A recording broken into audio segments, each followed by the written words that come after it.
dos trabalhadores federais. Olha, agora a Marta Santos traz para a gente uma posição do senador Marcelo Castro sobre o Código Eleitoral. Já tem data para votação, Marta.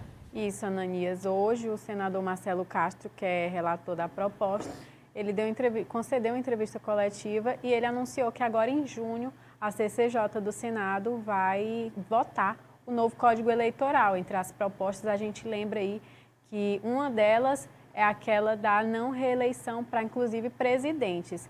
A gente tem uma sonora que ele explica direitinho os 3 principais pontos dessa reforma e as datas que vão ser discutidos na CCJ e também numa audiência pública. Tem um vídeo.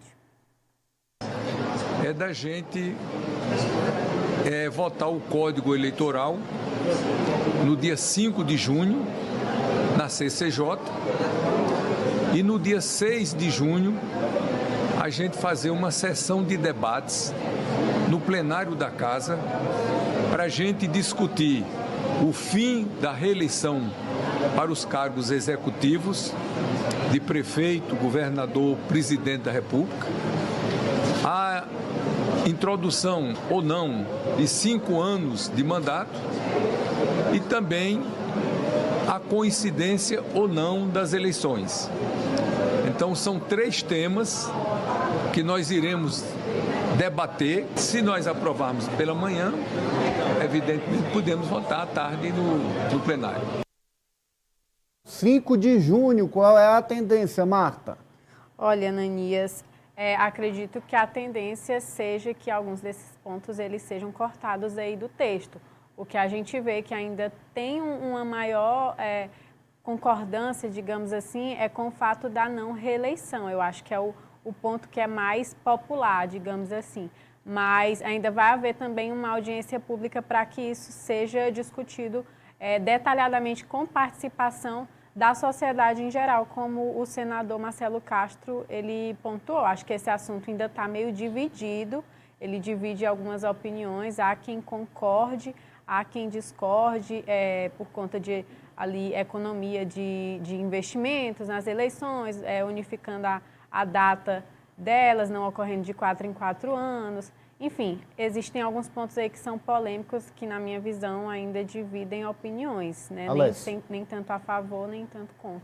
É o que a gente comentou aqui, assim que esse texto começou a ser circulado, assim que a gente teve conhecimento dessa proposta, principalmente da questão do fim da reeleição, porque não iria afetar os próprios senadores. Como a Marta disse, lá dentro do Senado é popular essa parte do texto, porque não vai afetar diretamente eles. Eles vão poder continuar se candidatando, vão poder continuar se reelegendo e tudo bem, né? Não afetando deles, não atingindo eles, esse ponto da proposta deve ser aprovado com facilidade. Agora, existem também outros pontos que devem ser analisados, até porque é uma mudança no Código Eleitoral que já devia ter sido feita há um bom tempo, ou seja, tem muita coisa atrasada, tem muita coisa que precisa ser atualizada nesse Código Eleitoral brasileiro.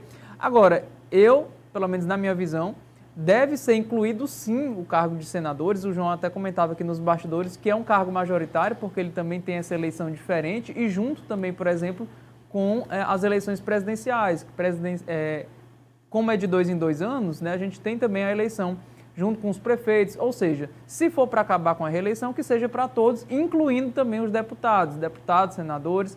Na minha avaliação deve ser para todos, deve servir para todos essa regra. A proposta é assim, olha, mandato de 5 anos. Sim. Para prefeito, para governador, para presidente da República. Mandato de 5 anos, sem reeleição, exceto para senador.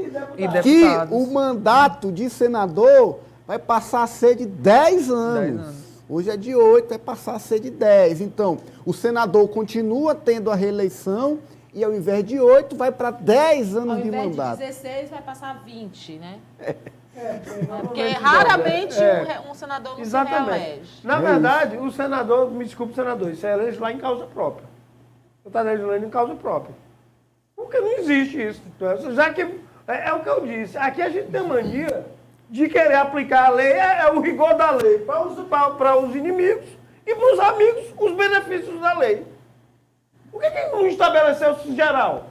Por que essa discriminação? Aí vai dizer, não é porque é proporcional, é a representação da casa, existe experiência para comandar o mandato seguinte. e o cargo de senador que é majoritário e que só é gente que tem experiência, porque não chega ninguém ali direto para senador, é muito difícil. Você conta nas mãos. A maioria é gente que foi governador do estado, que foi deputado federal, que sabe todo o métier, sabe todas aquelas mazelas que existem ali no Congresso Nacional. Então, senador, é sério. Eu acho que a gente tem muita coisa mais importante a fazer do que alterar uma legislação que cria um mandato aí de 20 anos. Eu acho que o argumento do Fernando Henrique ainda é válido. Posso colocar aqui? Fernando Henrique foi quem aprovou a reeleição. A eleição de presidente. A população brasileira deve ser dada a opção de decidir pela continuidade de uma administração bem-sucedida, como já acontece na maioria dos países. Além disso, cria-se com isso a efetiva possibilidade de se levar a efeito o cumprimento de metas governamentais de médio prazo, o que se torna praticamente impossível no sistema atual.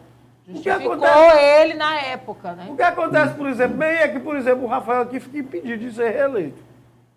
Foi aprovado o projeto. Mas não passa a valer para agora. Não, tem um cronograma de aplicação. Pode ter um cronograma de aplicação, mas uma hora vai pegar. O problema é que só tem, pela lei eleitoral, o que vale é o princípio da anualidade. Cumpriu-se um ano da entrada em vigor, pode se aplicar. Mas assim, é a aplicação gradual. Dizendo, é que, na verdade, os senadores estão criando uma reserva de mercado, né? Estão criando uma reserva de mercado. Os senadores e deputados. Tá aí. Estão criando uma reserva de mercado. Quer dizer, não, o cara só pode disputar uma vez, depois eu posso disputar. Eu posso disputar o meu, eu posso disputar o dele. Eu acho um pouquinho assim de falta de discernimento. Viu? Deve ser aprovado, no Senado, pelo menos.